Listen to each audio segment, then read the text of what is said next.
हर गली कूचे जिस तरह से तुम लब्बैक या रसूल अल्लाह का नारा हर जगह पर जो गूंज रहा है और पुकार पुकार करके कहते हो, डरते हो किसी से? डरते हो? नहीं डरते, इसलिए कि बोलना ही तो है, बोलना ही तो है जुबान से, डरना क्या है? लेकिन मैं आपसे कहता हूं इसका मतलब भी समझो, मतलब भी समझो। लब्बैक या रसूल अल्लाह का मतलब है ऐ अल्लाह के रसूल मैं हाजिर हूं। किस तरह से हाजिर हो?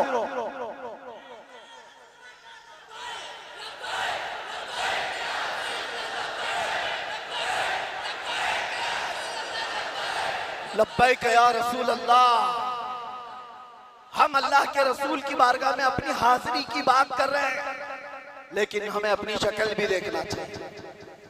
हम ऐसे वैसे को नहीं कह रहे हैं कि मैं हाजिर हूं, हम उस बारगाह में कह रहे हैं जो हमारे दिलों के हालात भी जानता है, जो मदीने में बैठ करके बेंगलुरु में होने वाले इस जलसे को भी देखता है। हमारा मानना है कि नहीं है उस नबी पाक से कोई चीज छुपी हुई नहीं, हर चीज आया है। जब उस रसूल पाक को हम कह रहे हैं हम हाजिर हैं, तो फिर सोच समझ करके बोलो, सोच समझ करके बोलो, या तो फिर अपने आप को बदल लो, फिर आकर के कहो। मियां आप किसी हुकूमत के ओहदेदार के पास भी कोई ड्यूटी लेकर के जाते नौकरी के लिए कि मुझे ये नौकरी मिल जाए, आपकी बारगाह में मैं हाजिर आया हूं, वो सबसे पहले तो ये पूछेगा एलिजिबिलिटी तेरी क्या है, कितना पढ़ा है, क्या क्या कर सकता है? कुछ भी नहीं है तुम्हारे पास। मेरे अजीजों ये दुनिया की बात, लेकिन मेरे मुस्तफा सल्लल्लाहु ताला अलैहि वसल्लम की बारगाह जब कभी कोई पुकारता है कि या रसूल अल्लाह मैं हाजिर हूं, तो ये नहीं देखा जाता एलिजिबिलिटी कितनी, लेकिन ये जरूर देखा जाता है कि ईमान कितना है, हुजूर की बात पर यकीन कितना है। हाज़िरीन अहले सुन्नत व जमात, अस्सलामु अलैकुम व रहमतुल्लाहि व बरकातुहू। अल्हम्दुलिल्लाह अल्हम्दुलिल्लाहिल हन्नानिल मन्नान अल्लज़ी खलक़ल इंसान व अल्लमहुल बयान वस्सलातु वस्सलामु अला रसूलिही सय्यिदिल इंसी वल जान व अला आलिही व अस्हाबिही ज़विल खैरि वल इहसान, अम्मा बअद। फ़अऊज़ु बिल्लाहि मिनश शैतानिर रजीम, बिस्मिल्लाहिर रहमानिर रहीम। अन्नबिय्यु औला बिल मुअमिनीन मिन अनफुसिहिम, सदक़ल्लाहु मौलानाल अज़ीम। बारगाह रिसालत मुआब सल्लल्लाहु ताला अलैहि वसल्लम की दुरूद पाक का हदिया पेश कर ले। अल्लाहुम्मा सल्लि अला सय्यिदिना मुहम्मदिन मअदनिल जूदि वल करम व आलिहि व अस्हाबिहिल किराम व इब्निहिल करीम व बारिक व सल्लिम सलातन दाइमतन सरमदन अबदा। फिर के गली गली तबाह ठोकरें सबकी खाई क्यों, दिल को जो अक्ल दे खुदा तेरी गली से जाए क्यों। अब तो न रोक ऐ गनी आदत सग बिगड़ गई, मेरे करीम पहले ही लुक़मे तर खिलाए क्यों। जान है इश्क़ मुस्तफ़ा रोज़ फजू करे खुदा, जिसको हो दर्द का मजा नाज़े दवा उठाए क्यों। अल्लाह तबारक व तआला आपकी ये मोहब्बत व अकीदत को सलामत रखे। मैं बहुत देर से देख रहा हूँ हर कोई किसी को बिठा रहा है, और मैं ये भी महसूस कर रहा हूँ बैठे तो बेचारा कोई बैठे कहाँ। जो जिस हालत में खड़ा है, जैसे है उसी अंदाज में खड़ा रहे। हजरत मौलाना इलियास काजी साहब मुझसे कह रहे थे आज यहाँ ऐसा लग रहा है कि जैसे शबे कदर है। मैं उनसे ये कहता हूँ हुजूर पाक सल्लल्लाहु अलैहि वसल्लम के नामूस की जहाँ बात हो, हजारों शबे कदर से भी अभी शबे कदर मिली है मेरे मुस्तफ़ा की बरकत से। सारी बरकतें उस हस्ती पाक की हैं, आबरू मां जनाम मुस्तफ़ा। हम सब की इज्जत और आबरू उस नाम पाक से वाबस्ता है, और इसीलिए हम बार बार ये कहते हैं वो जो न थे तो कुछ न था, और वो जो न हो तो बस यही अकीदा भी है और यही जिंदगी भी है। वो जो ना हो तो कुछ ना हो। इसीलिए मेरे अजीजों, एक और बात जिसकी वजाहत भी कर दूं। लोग आज दो दो पोस्टर मेरे पास भेज कर कह रहे थे कि उधर भी है इधर भी है, कैसे प्रोग्राम? असल में ये तिलक नगर में होने वाला प्रोग्राम था। वहाँ के गयूर हजरात ने बड़ी मेहनतें की, मोहब्बतें उनकी भी अपनी जगह पर, लेकिन मेरे मुस्तफ़ा करीम सल्लल्लाहु अलैहि वसल्लम को जहां मंजूर हो, मेरे रब को जहां मंजूर हो, बात वहीं की जाती है। शायद गुरदल्ली वालों का खिंचाव ज्यादा हो। वैसे तो यहाँ पर रेशम का काम करने वाले ज्यादा हैं। बनारसी हजरात को मैं अच्छी तरह से जानता हूँ। इश्क़ रसूल के मामले में वो इतने नरम रेशम भी नहीं है, रस्सियों से मजबूत है। आज कुछ उनके मामलात की वजह से, जगह की किल्लत की वजह से, परमिशन के मामलात में इधर मूव हो गया। बहरहाल ये हालात के एतबार से इधर से उधर हो जाए, कहीं पर भी हो जाए, बात तो उस नबी पाक की जहां से भी की जाएगी गूंज कर रहेगी इंशाअल्लाह। और मुझे पता है हम उस मुल्क में जी रहे हैं जहां अफगानिस्तान का तालिबान मेहमान बन सकता है और हिंदुस्तान में जन्म लिया सलमान नहीं आ सकता। ये मुनाफिकत है और मैं खुलकर बोलता हूं। वैसे मुझे बयान शुरू होने से पहले ही मस्जिद के आपके सदर साहब ने कान में कहा, आपके ऊपर कोई पाबंदी यहाँ पर नहीं है, आप जो चाहे जितना। लेकिन मैं सदर साहब से कहता हूँ, पाबंदी लगा भी देते तो हम धज्जियां उड़ा के भी जाते, इसलिए कि पाबंदी हुजूर पाक सल्लल्लाहु अलैहि वसल्लम का नाम लेने के लिए कोई माँ ने आज तक जन्म नहीं लिया, किसी माँ ने आज तक ऐसा बेटा जन्म नहीं दिया जो हुजूर पाक सल्लल्लाहु ताला अलैहि वसल्लम के नाम पाक को इस रूए जमीन से खत्म करके दिखा सके। हमारा जुर्म क्या है, हमारा कसूर क्या है, हम बोलते क्या है?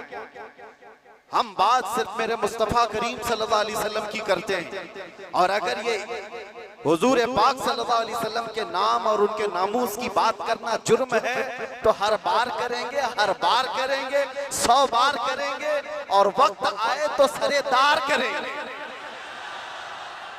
इसमें कोई खौफ की बात तो है नहीं, इसमें कोई डर की बात तो है नहीं। जब हमने ये कह दिया है या रसूल अल्लाह, ये दिल भी तुम्हारा, ये जान भी तुम्हारी, हम आए यहाँ तुम्हारे लिए और उठे भी वहां, जब सब उनके लिए है तो फिर डर किस बात का? खौफ न रख रजा जरा, तू तो है अब्दे मुस्तफा, तेरे लिए अमान है, तेरे लिए अमान है। बेंगलुरु के गयूर नौजवानों को मैं कुछ बातों से बेदार करना चाहता हूँ। तुम्हारी एनर्जी, तुम्हारी ताकत खामखा जाया नहीं होनी चाहिए। सड़कों पर बर्बाद किए जाने के लिए तुम्हें ताकत नहीं दी गई। अल्लाह ने तुम्हें जो ताकत और एनर्जी दिया है, जो तुम्हें पावर दिया है, वो नशे के अड्डों पर बर्बाद करने के लिए नहीं, और ना ही गलियों कूचों पर रात भर गुजारने के लिए, और ना ही बेमहल और बेवक्त एहतजाजात करके अपने आप को जोखिम में डालने के लिए।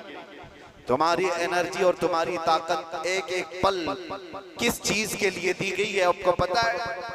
जिंदगी ये नहीं है किसी की किसी के लिए, जिंदगी है नबी की नबी के लिए, और ना समझ मरते हैं जिंदगी के लिए, और जीना मरना है सब कुछ नबी के लिए। तुम्हारी जिंदगियां इतनी सस्ती नहीं है, तुम्हारी जिंदगियां इतनी हल्की नहीं है कि कोई चोर उचक्का हाँकता हुआ तुम्हें किसी भी तरह से लेकर चला जाए और अपने अपने मकासद का निशाना बनाए। ऐ नौजवानों, जिस दौर में आप जी रहे हो, होश और हवास के साथ जियो, कानूनी मामलात और उसकी पेचीदगियों को समझो। दुश्मन किस अंदाज से तुम्हें वार कर रहा है, इस चीज को महसूस करो। यकीनन मेरे आका सल्लल्लाहु ताला अलैहि वसल्लम की मोहब्बत और उनकी असमत एक ऐसी चीज है जिस पर मुसलमान कंप्रोमाइज नहीं करता और ये दुश्मन को अच्छी तरह मालूम। हमें भड़काने के लिए, हमें आपे से बाहर करने के लिए, जानते हो वो कौन सी चीज का इस्तेमाल करते हैं? सिर्फ और सिर्फ मेरे नबी का नाम इस्तेमाल करते हैं। उनको पता है ये इसकी माँ की गाली से भी उतना नहीं भड़केगा, ये इसके बाप और इसके खानदान को कोसो तो भी नहीं भड़केगा, इसके घर को बिल्डोजर से तोड़ दो तो भी नहीं भड़कता। ये अगर बेकाबू होता है तो आमिना के लाल की इज्जत पर उंगली उठाने से। ये अच्छी तरह से दुश्मन को मालूम है, इसीलिए बार बार इस तार को छेड़ा जाता है। उन्हें छेड़ने दो, वो अपनी हैसियत के मुताबिक छेड़ करके समझ रहे हैं, लेकिन हकीकत में मेरे अजीजों मैंने महसूस किया इस कौम को अल्लाह हमेशा सलामत रखे। मैं कभी कभार रातों में बैठे फिक्र भी करता कि इन नौजवानों से मुस्तकबिल क्या होने वाला है, जो रात भर नशे के अड्डे में गुजारते हो, गाने सुन करके दिन भर बिस्तर पर सोए रहते हो। उम्मत मुस्लिमा का क्या होगा? हम पहले बहुत जज्बाती तकरीरें कर चुके, माशरे की इस्लाह के लिए हर बुराई पर हम उंगली रख चुके, बहुत फिक्र अंदाज, काफी फिक्र होती थी।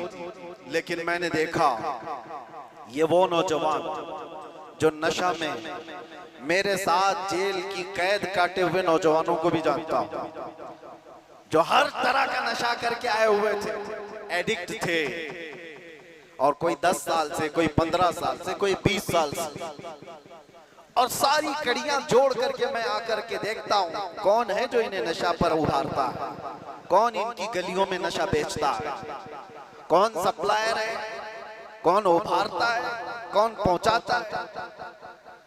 कानून को भी मालूम है कहां बिक रहा है, कहां सप्लाई हो रहा है, सबको पता है।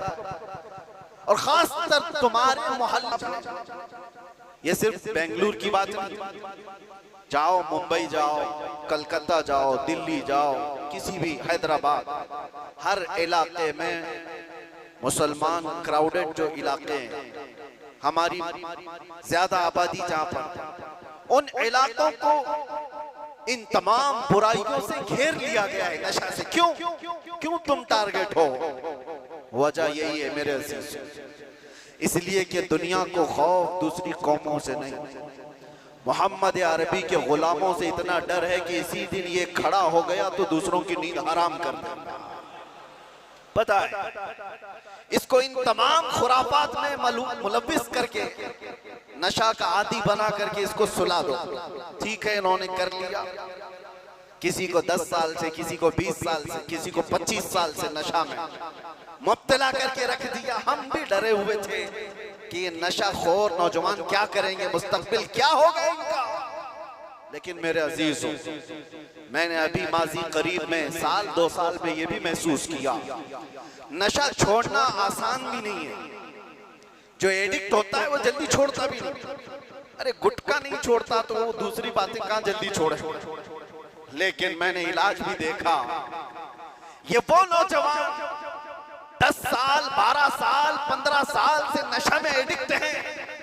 पूरी दुनिया ने इनको टारगेट कर कर करके नशा खिलाया और इनको 36 घंटे 48 घंटे सोने वाले नौजवान बनाया। मैंने देखा है 36 घंटे सोने वाले, और डर था हमें कि इनसे होगा क्या मुस्तकबिल। लेकिन मेरे अजीजों, हमारा ये अंदेशा, हमारा ये डर गलत निकला। दुनिया ने सब कुछ एड़ी चोटी का जोर लगा दिया इस नशा में मुब्तला कर कर कर करके कि इनको मफलूज कर दे, इनको पैरालाइज कर दे। लेकिन मैंने देखा, एक बार पुकारा आई लव मोहम्मद, उसके बाद फिर देखा वो नौजवान जो 20 साल से नशा में है, नाम मोहम्मद का नशा चढ़ गया है। मैंने पूछा वो पुराना नशा कहां चला गया? पुराना नशा जिसमें 36 घंटे सोता था, वो नशा कहां चला गया? मैंने उन नौजवानों को देखा, वो झूमते हुए कहते हैं वो नशा अलग है, ये उस मुस्तफा के नाम की मोहब्बत का नशा अलग है। मैं ये चाहता हूं मेरे अजीजों, आओ उस नाम पाक के नशे में, इससे बढ़कर के बेहतर खुमार कोई है नहीं। इसीलिए जो उस मोहब्बत के नशे को पी लिया, तब फिर वो गुनगुना करके यूं कहा था, कुछ ऐसा कर दे मेरे किरदिगार आंखों में, हमेशा नक्श रहे रूये यार आंखों में। उन्हें न देखा तो किस काम की है ये आंखें, कि देखने की है सारी बहार आंखों में। आपको मैं उसी चीज की दावत देने के लिए आया हूं। नौजवानों, ये धड़कता दिल किसी लैला को देने के लिए नहीं है, एक ही दिल है। उस लैला को क्या दें जो हर 4 दिन के बाद मजनू बदल देती हो? उस लैला को क्या दें जो पैसे देख करके बदल जाती हो, मनसब देख करके घर बदल लेती हो? हम उस दरबार में अपने आप को डाल दें जहां के मुतालिक ये कहा, जब तक बिके न थे तो कोई पूछता न था। या रसूल अल्लाह, तुमने खरीद कर सिर्फ अनमोल नहीं, बात यहीं तक नहीं है, जिसको रसूलुल्लाह ने खरीदा वो अबू बकर था तो सिद्दीक बनाया है, उमर था तो फारूक बनाया है, उस्मान था तो जुन्नूरैन बनाया, अली था तो हैदर कर्रार बनाया, बिलाल था तो फखरे आसमान बनाया है, अब्दुल्ला इब्न मसऊद को फखरे फिखा बनाया है। जो आया जिस अंदाज से आया मेरे मुस्तफा ने उतना नवाजा है। आज के दौर में हम देख रहे हैं, मुझे दुनिया क्यों पूछती है, मुझे दुनिया क्यों देखना चाहती है। यहाँ का मजमा भी मैं जानता हूँ, ये सुनने कम देखने ज्यादा आया हुआ है।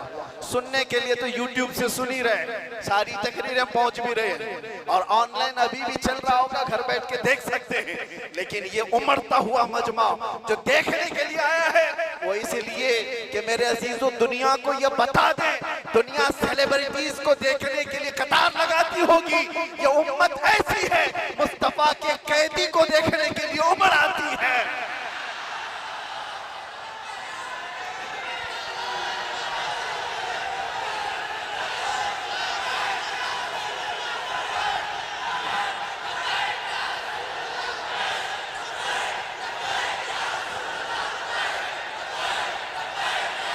वरना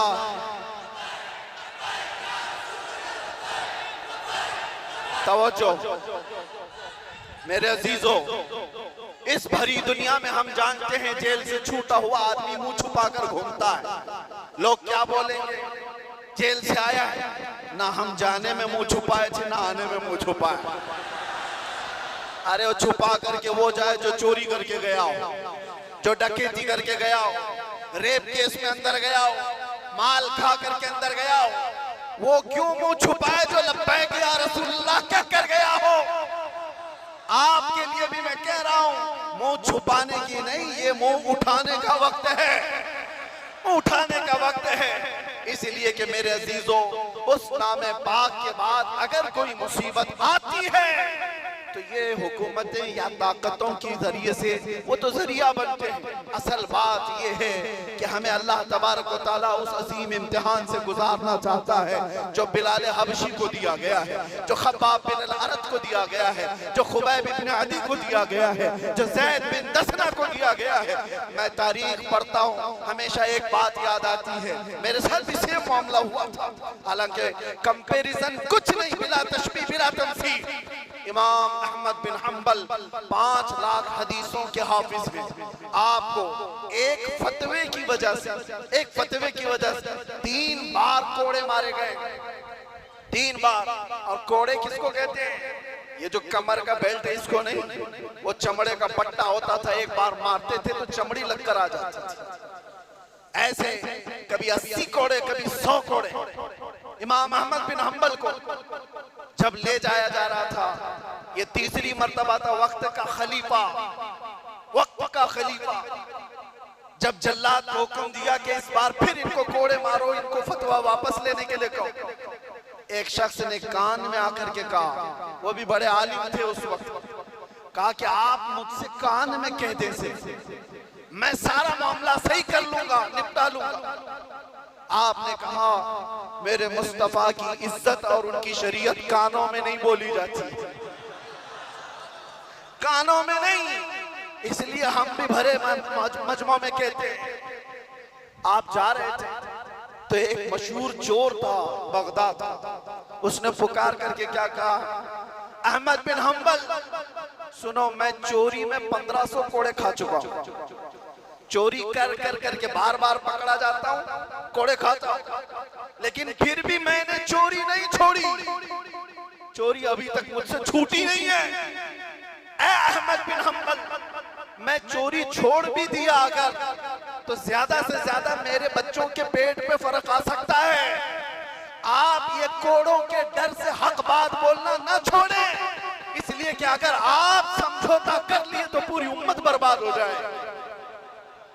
इमाम अहमद बिन हंबल कहते हैं, अच्छे अच्छों से बढ़ करके उस चोर ने दर्स दिया था, उस चोर ने सबक सिखा दिया था कि लोग सजाओं के डर से जब चोरी नहीं छोड़ते, तो हम सजाओं के डर से मेरे मुस्तफा का नाम लेना क्यों छोड़ दो, हुजूर की इज्जत पर बात करना क्यों छोड़ दो। और अब तो हमें पता है हमारी जिंदगी बची क्या है, हमारी जिंदगी की असर हो गई। जिसकी उम्र 40 साल के करीब होती है, वो कहा जाता है असर का वक्त हो गया उसकी जिंदगी। असर से मगरिब में कितना टाइम रहता है, सूरज डूबने को बहुत थोड़ा सा वक्त रहता है। हमारी जिंदगियों की असर हो गई, मगरिब में थोड़ा सा वक्त बाकी है।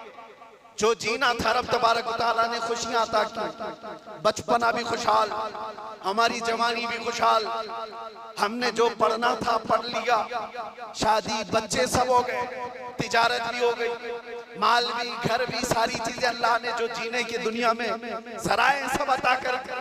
अब इस वक्त जब असर से मगरिब का वक्त हो चुका हो, आदमी अगर अल्लाह के जिक्र से मुंह फेर ले और इधर सूरज डूब जाए, तो फिर उसकी जिंदगी इससे ज्यादा नहुसत में नहीं आ सकती।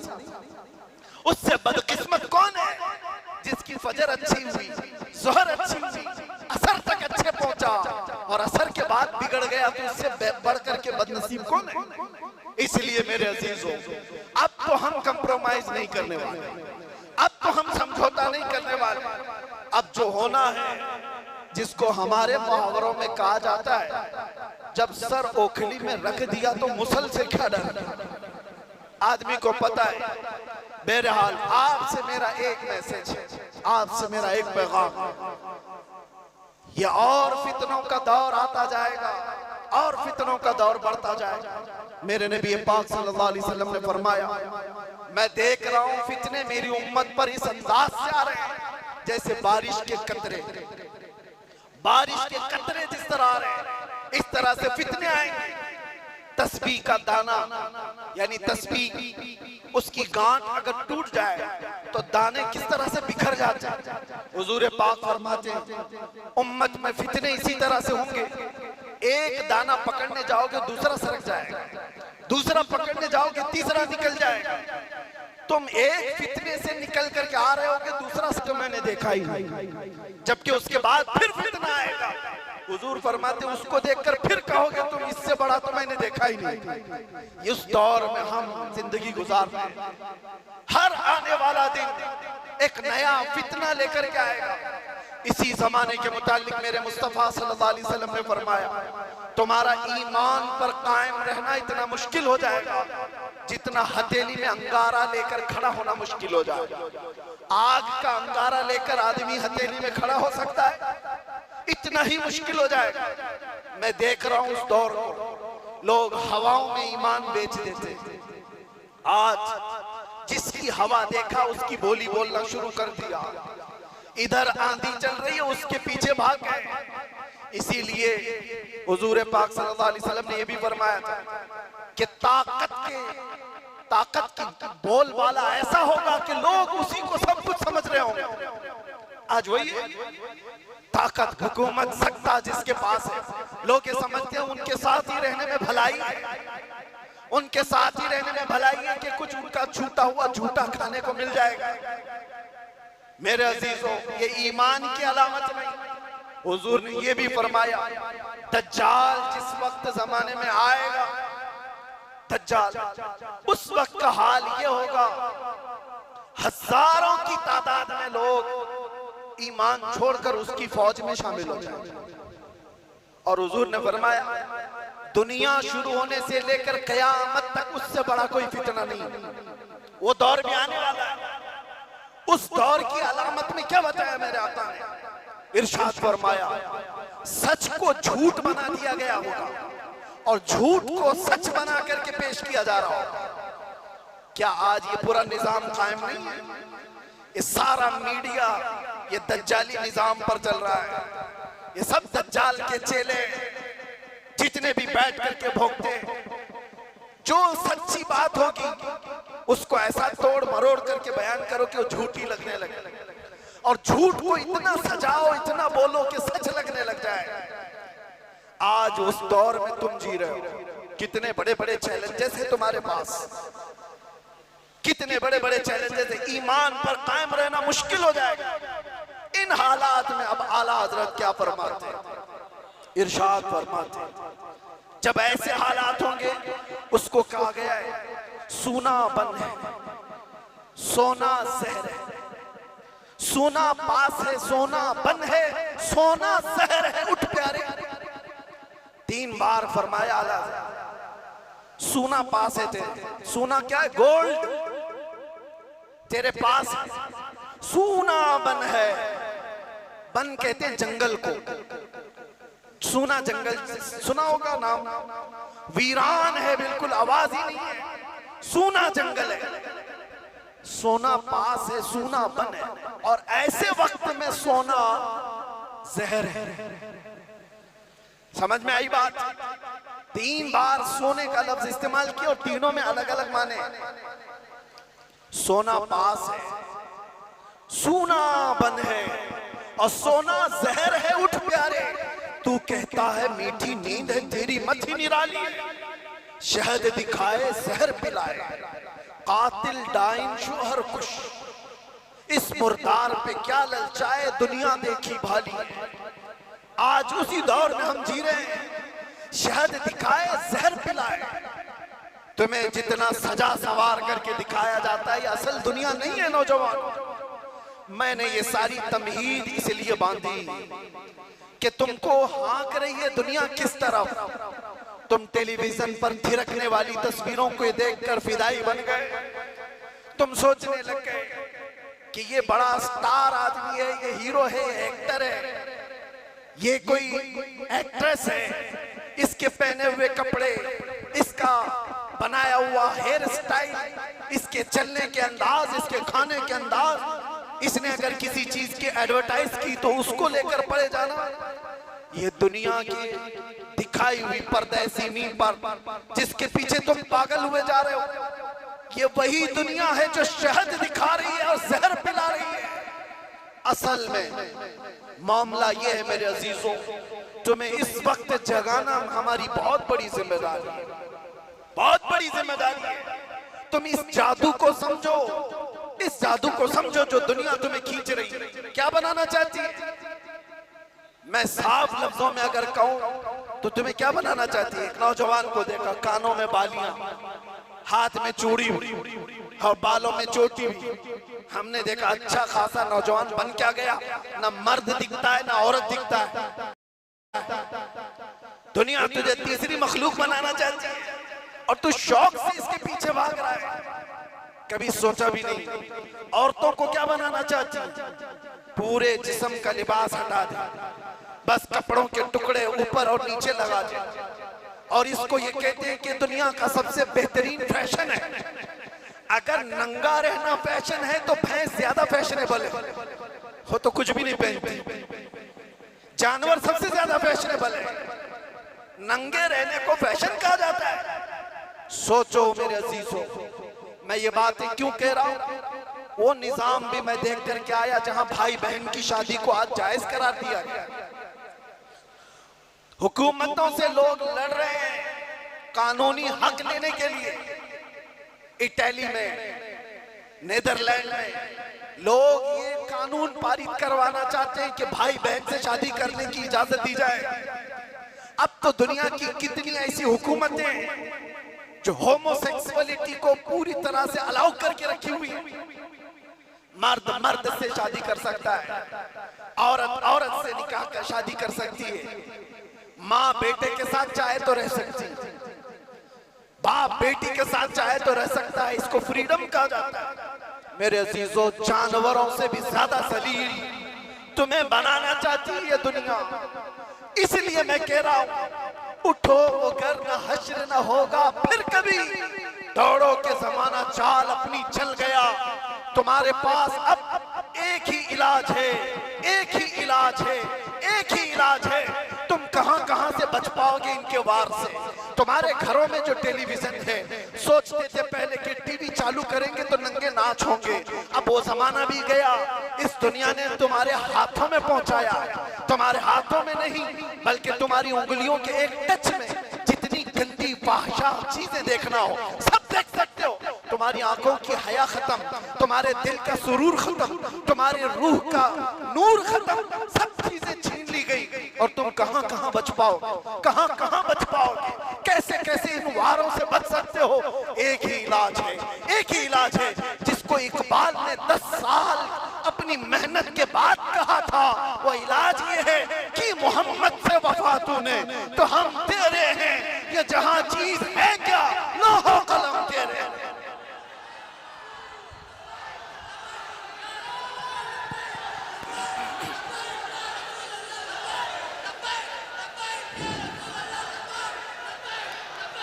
हर आफत, हर फितने से हिफाजत चाहते हो, एक साथ के पास आ जाओ। बुलहवस सुन, सीमो सर की बंदगी अच्छी नहीं, उनके दर की भीख अच्छी, सरवरी अच्छी नहीं। उस जमाने के जो सहाबा मेरे अजीजों अक्ल के बादशाह थे, वो लोग तिजारत के बड़े हुनरमंद लोग थे। बारगाह मुस्तफा सल्लल्लाहु अलैहि वसल्लम में यूं ही नहीं आए थे अपना सब कुछ छोड़ छाड़ करके। आपको पता है मक्का से जब हिजरत करके साहब आए थे किस किस अंदाज से आए थे। एक सहाबी ऐसे हैं, उनकी माँ ने कहा था अगर तुम जाओगे तो सारी जायदाद तुम्हारी खत्म कर दी जाएगी। कहा अभी के अभी लिख लो, जाना है तो मदीने जाना है। 27 साल का जवान है, 27 साल का जवान, और इतने मालदार घराने से कि वो खुशबू लगाकर चलते थे तो पूरे मक्का की गलियों में खुशबू, लोग सूंघ करके पहचानते थे। माँ ने कहा जाना है तो फिर जायदाद नहीं दी जाएगी। कहा मंजूर है, सब छोड़ दिया। जाने लगे तो माँ ने कहा जो तुम्हारे जिस्म पर कपड़े हैं ये भी हमारी कमाई के हैं, उतार के जाओ। उतार दिया, टाट के कपड़े पहन लिए, कांटे ऊपर से लगा दिए। कहा खुश हो, ले लो तुम्हारी दुनिया, तुम्हें मुबारक, मैं मेरे मुस्तफा के कदमों में खुश रहूंगा। निकल गए तो इतने पर भी काफी नहीं, पैसे वाला घराना था। माँ और बाप और उनके खानदान ने पैसे देकर गुंडों को खरीदा और कहा हमारा बेटा मदीने निकला हुआ है, बीच रास्ते में उसको पकड़ो, इतना मारो कि वो वापस आ जाए। माँ और बाप अपने बेटे को मारने के लिए गुंडे भेजे और वो गुंडे आए, नौजवान को इतना मारा कि नाक फट गई थी, पूरा खून खून हो गया, चलने के काबिल भी नहीं रहा। वो डाकू और गुंडे थक गए और कहा कि चल वापस चला जा अपने घर, हम मारना छोड़ देंगे। उस नौजवान ने कहा अब तो तुमने और भी मुश्किल कर दिया है, और भी मुश्किल कर दिया है।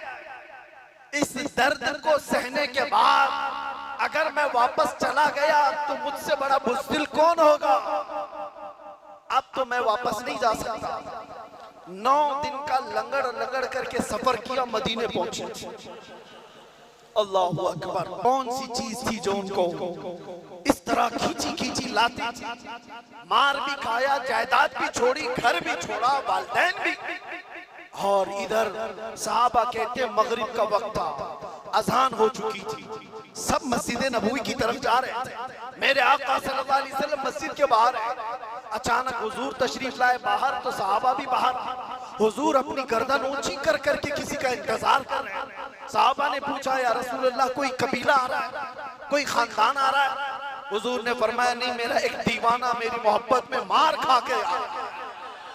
हाय जिस दिन मेरे आका ये कह दे तो उसकी मेराज। अब सारे सहाबा ने देखा नौजवान लंगड़ते लंगड़ते आ रहा है, जख्मों से चूर है। जैसे ही वो करीब आए मेरे आका ने अपनी चादर उठाई और उनको डाल दिया। और वो जख्मों से चूर चूर लंगड़ाते हुए आए नौजवान सहाबी हैं, मुस्कुरा दिए और कहा, मुझे चादर मिलने के बाद ऐसा लगा कोई जख्म ही नहीं था, कोई मार ही नहीं थी। इसी को हम कहते हैं या रसूल अल्लाह, हर सितम हर मुसीबत गवारा है, एक बार तुम कह दो कि तू हमारा है।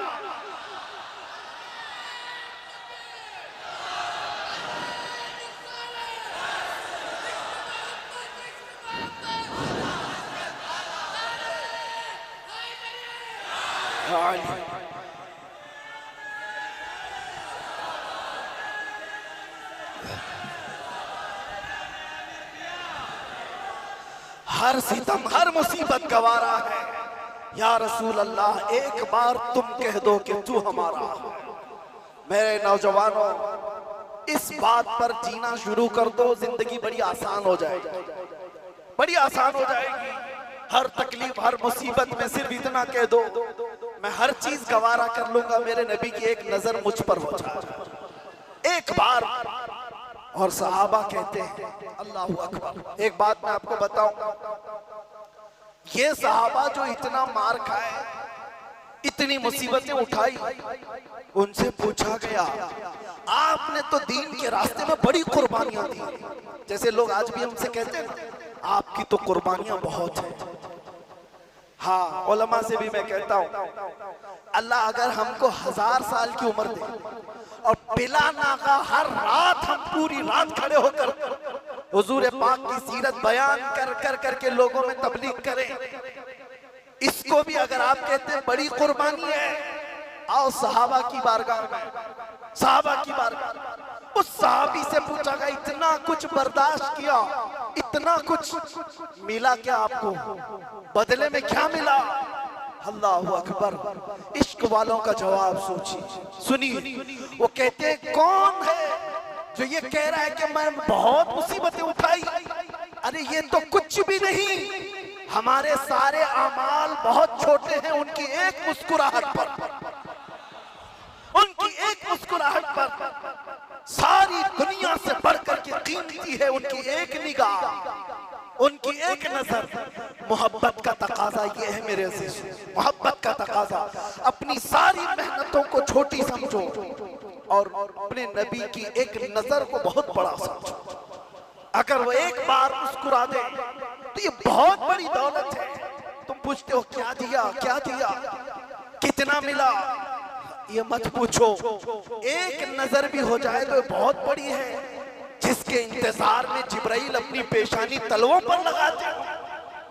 और जो मलाइका एक बार आ जाए तो कयामत तक हाजिरी नहीं मिलती। उस नबी पाक की एक नजर तुम पर पड़ जाए तो क्या कहने मेरे से। इसको आप हल्के में लेते हो, इसको हल्के में समझते हो। हाँ, आपको मैं बेदार करके जाना चाहता हूँ, मिलेगा, जरूर मिलेगा। आप अगर मुसीबतें उठाओगे, कुछ चीजें छोड़ने के लिए मुसीबतें उठानी पड़ती। नशा छोड़ो, ये आवारागर्दी छोड़ो, दुनिया ताना मारेगी, क्या हो गया तुझे, सुबह से शाम तक टोपी में दिख रहा है, मुल्ला दिख रहा है, हर ताने बर्दाश्त करो, इसलिए कि इज्जत और जिल्लत इन छिछोरों के हाथ में नहीं है। ये कीड़े मकोड़े मौसम के हैं, आएंगे और चले जाएंगे। तुम्हें सजा और जजा देने वाली जात अल्लाह की। तुम्हें मुंह दिखाना है तो इन कीड़ों को नहीं, कब्र में मेरे मुस्तफा को दिखाना। ये कोसते हैं, ये ताना मारते हैं और इसकी वजह से तुमने अपने आप को बदल लिया। कल को कब्र में जाओगे, मेरे नबी से सामना होगा तो क्या कहोगे? ये कहोगे कि हुजूर मुझे लोग गालियां देते थे इसलिए मैंने दाढ़ी छिला ली, लोग मुझे कोसते थे, बुरा कहते थे इसलिए मैंने सब मिटा दिया। बुजुर्गों ने फरमाया कब्र में हुजूर पाक सल्लल्लाहु अलैहि वसल्लम ऐसे बंदे से अपना चेहरा फेर लेते और फरमाते खबरदार मेरी तरफ मत देखना, इसलिए कि दुनिया में जब तुझे मेरी शक्ल पसंद नहीं थी तो यहाँ क्यों देख रहा है? क्या कहोगे? हकीकत में कह रहा हूँ, हुजूर को मोहब्बत के साथ याद करना अपनी जगह पर, लेकिन अमली जिंदगी में उतर करके दिखाना ये बहुत बड़ा चैलेंज। और जब ये चैलेंज आप एक्सेप्ट करोगे, कबूल करोगे, आज ही से शुरू करेंगे इंशाअल्लाह। हर गली कूचे जिस तरह से तुम लब्बैक या रसूल अल्लाह का नारा हर जगह पर जो गूंज रहा है, और पुकार पुकार करके कहते हो डरते हो किसी से? डरते हो? नहीं डरते, इसलिए कि बोलना ही तो है, बोलना ही तो है जुबान से, डरना क्या है? लेकिन मैं आपसे कहता हूं इसका मतलब भी समझो, मतलब भी समझो। लब्बैक या रसूल अल्लाह का मतलब है ऐ अल्लाह के रसूल मैं हाजिर हूं। किस तरह से हाजिर हो?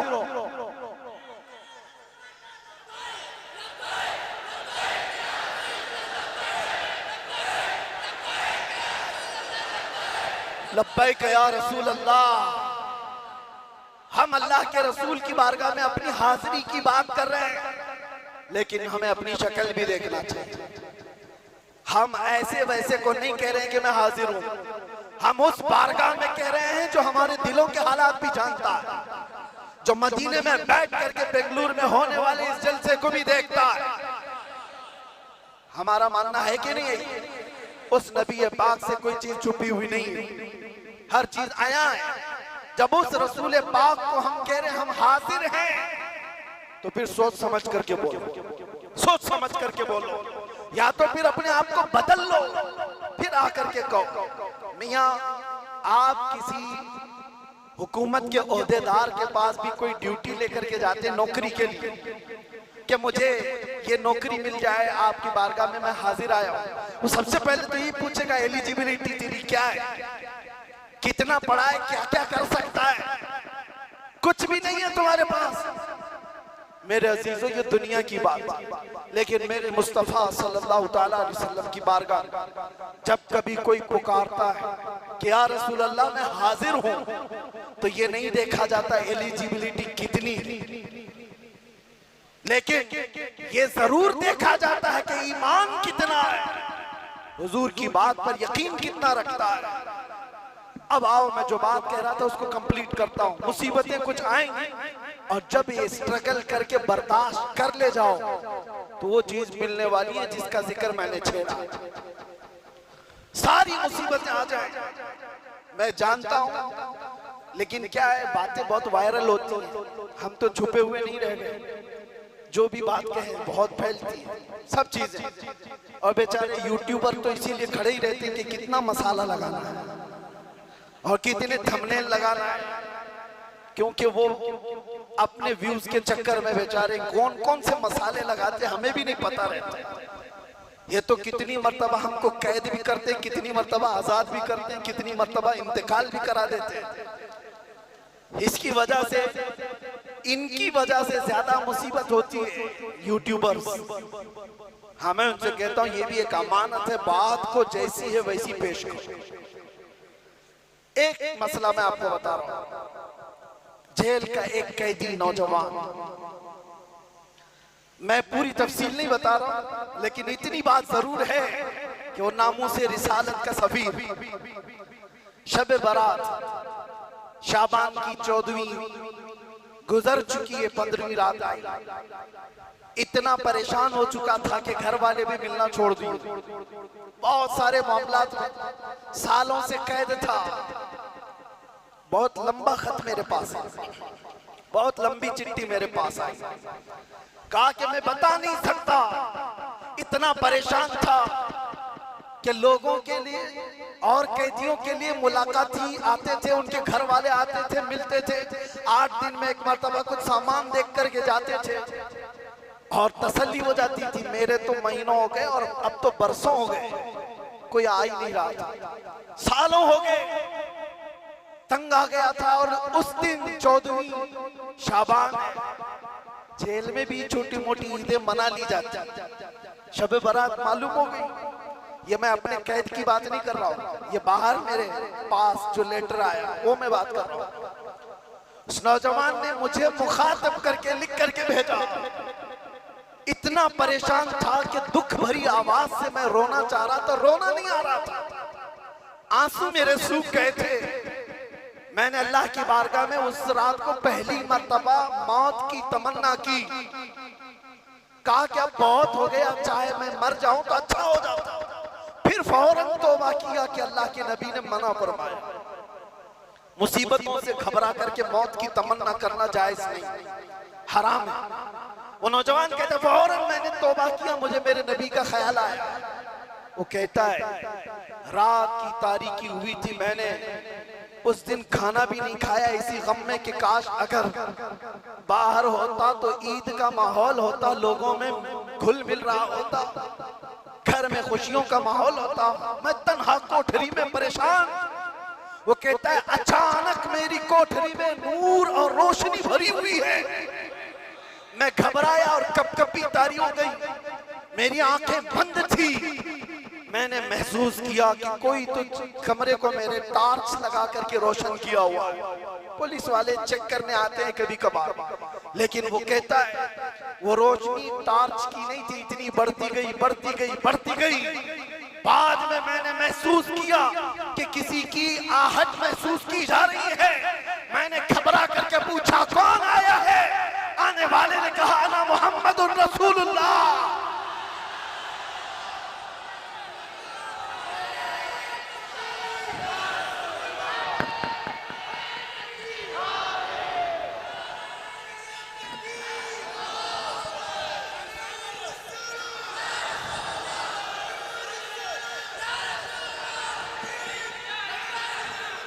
फिर हम कहते हैं मेरे नौजवानों, इसी दिन के लिए तो मैं कहता हूं हर सितम हर मुसीबत गवारा है। या रसूल अल्लाह तुम कह दो कि तू हमारा। हर नौजवान अगर उस दिन के इंतजार में जीना शुरू कर दे, वो दिन दूर नहीं, वो आएंगे, आते होंगे, अभी आएंगे, वो आएंगे, आते होंगे, अभी आएंगे। यही सोच के हमने महफिल को सजा रखा है। हवा का मौसम बता रहा है, वो जुल्फ अपनी लहरा रहे हैं, सवारी तैबा से चल पड़ी है, हुजूर तशरीफ ला रहे हैं। लब्बैक या रसूल अल्लाह, लब्बैक या रसूल अल्लाह, लब्बैक या रसूल अल्लाह।